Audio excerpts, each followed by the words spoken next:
Between 1910 and 1990, there were 27 reports of people seeing one or more hooded beings along the reservoir and upper and lower magnetic mine roads. In most cases, the figures would appear out of thin air, sometimes right in front of a moving car, causing the driver to suddenly swerve off the road.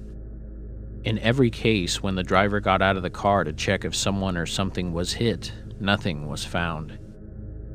14 of these reports indicate that the creature had glowing red eyes, and all the ghostly encounters took place in the summer or fall after 9 p.m. Some people in that area believe the hooded beings seen along the dark roads close to the mines are the ghosts of the devil-worshipping cult known as the Fallen Ones, while others think they are alien visitors from another dimension. Whatever their origin, there is no doubt people are seeing something. Sightings of these entities date back 100 years. Although I could find several actual news stories in the Danbury News-Times dated between 1911 through 1950, a number of more recent accounts came to my attention during my investigations of the UFO sightings in Putnam County. The first was a 2003 phone call I did after a radio show on a New York station. Although the person who had the experience would not give me a name or phone number, he described an encounter I found quite interesting. The case involved a family of 4 driving on Lower Magnetic Mine Road at about 10:30 p.m. on a hot summer's night in July 1999. The children, ages 8 and 10, were complaining that they were tired and were getting a little cranky. The parents, therefore, wanted to get home sooner rather than later. The father decided to take a shortcut to Route 6, and he bravely turned down the dark secondary road, driving very slowly and cautiously with the bright lights on. The area is known for deers that jump out of the woods and sprint across the road, so he wanted to be careful.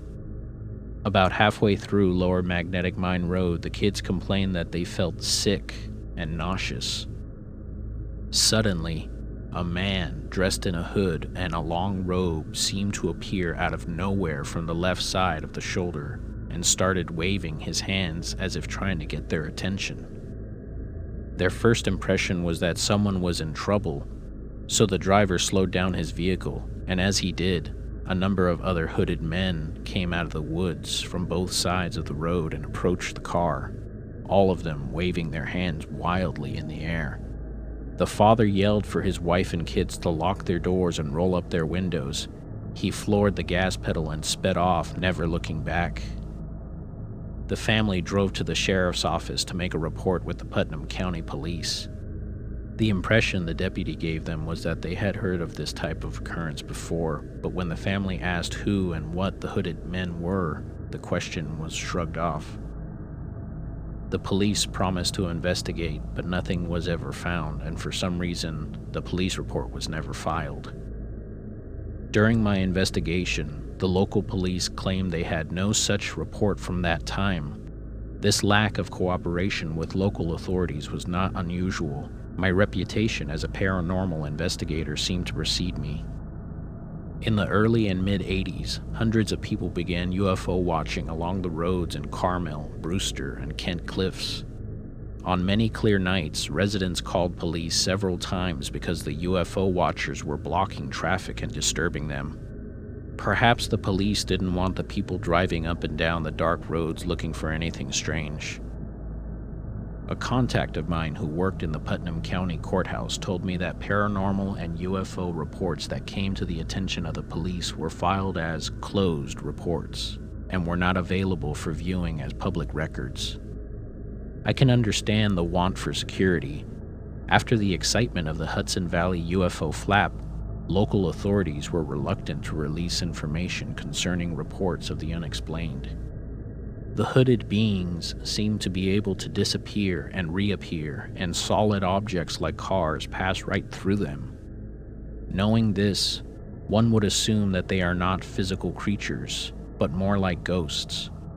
The next account I will present also took place in July, but in 2002. This encounter indicates these creatures have the ability to become physical as you or me and can interact with the material world if they so choose.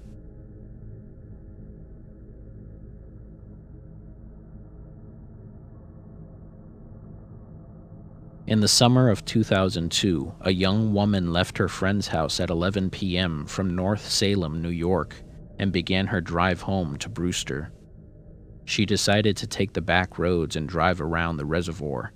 It was very beautiful that time of year. As her car turned down Lower Magnetic Mine Road, she saw a figure standing in the road up ahead.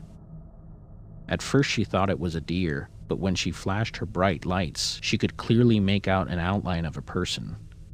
The figure started walking toward the car, and it was apparent this mysterious apparition wanted to get her attention. She stopped the car, rolled down the window, and yelled, "Are you okay?" Without warning, her car was swarmed by at least 15 men and women in long red robes who pounded on her car hood and started shaking the vehicle. The woman screamed when one of them opened the driver's door and tried to pull her out of her car. She reported that when it grabbed her arm, its hand looked like leather and felt very cold, like something dead. Although the terrified woman couldn't see any facial features, she noticed clearly that when these figures turned their head directly toward her, their eyes looked like glowing red coals. The woman fought back, kicking the creature away with one foot and used the other one to step on the gas. As she sped off, she looked into the rearview mirror and saw the figures running after her until they just faded away in the dark. She arrived home, locked the door, and pulled the window shades. She was afraid that the creatures would try to find her and abduct her in the night. To feel safer, she called 2 of her friends to come spend the night. The next day, she debated whether or not to call the police and report the incident, but decided against it.